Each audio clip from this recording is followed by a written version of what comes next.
మానవతా స్వచ్ఛంద సేవా సంస్థ భీమవరం మండల శాఖ ఆధ్వర్యంలో భీమవరం రూరల్ మండలం గూట్లపాడు గ్రామంలో ఉచిత నేత్ర వైద్య శిబిరం నిర్వహించారు. సంస్థ అధ్యక్షులు బుద్ధరాజు వెంకటపతిరాజు మాట్లాడుతూ ఈ శిబిరంలో కంటి పరీక్షలు ఉచితంగా, మందులు పంపిణీ, ఉచితంగా కంటి ఆపరేషన్లు పరమహంస యోగానంద నేత్రాలయ వేమగిరి రాజమండ్రి వారి సహకారంతో నిర్వహించడం జరిగిందని, గూట్లపాడు గ్రామస్తులు ఈ శిబిరానికి సంపూర్ణ సహకారం అందించారని తెలిపారు.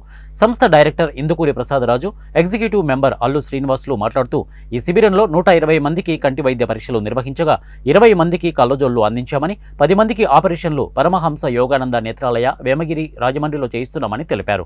ఈ కార్యక్రమంలో సంస్థ కార్యదర్శి కారుమూరి నరసింహమూర్తి, గ్రామ సర్పంచ్ వడుగు మంగ ముత్యాలరాజు, కొప్పర్తి వీర వెంకట సత్యనారాయణ, ఉప సర్పంచ్ కొప్పినీడి ఆదినారాయణ, తిరుమణి నాగరాజు తదితరులు ఈ కార్యక్రమంలో పాల్గొన్నారు.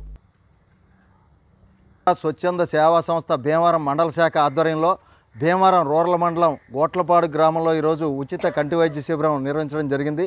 మరి పరమహంస యోగానంద నేత్రాలయ సంస్థ వేమగిరి రాజమండ్రి వారు సౌజన్యంతో ఈరోజు ఇక్కడ ఈ ఉచిత క్యాంపు నిర్వహించడం జరిగింది. మరి సుమారు 100 మందికి పైగా ఇప్పటికే మేము టెస్టులు చేయడం జరిగింది. వారిలో మరి 10 మందికి పైగా ఆపరేషన్లు నిర్వహించవలసి ఉంది.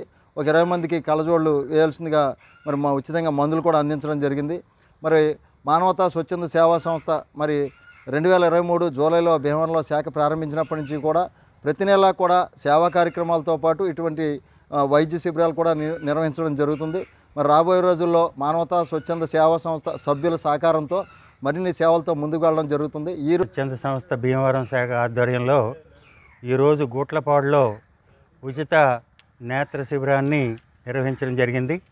అలాగే వేమగిరికి సంబంధించినటువంటి మన యోగానంద పరమ ఆలయ సంబంధించినటువంటి వైద్యులు మరి అవసరమైనటువంటి పరీక్షలన్నీ నిర్వహించి మరి ముఖ్యమైనటువంటి నేత్రదానాన్ని అవసరమైనటువంటి సహకారాన్ని అందించినటువంటి వైద్య బృందానికి నిర్వహించినటువంటి గూట్లపాడు గ్రామ పెద్దలందరికీ కూడా మరి సద్వినియోగం చేసుకునేటువంటి అవకాశాన్ని ఇక్కడ పేద ప్రజలందరికీ కలుగజేసినటువంటి మరోసారి మన మానవతా స్వచ్ఛంద సంస్థ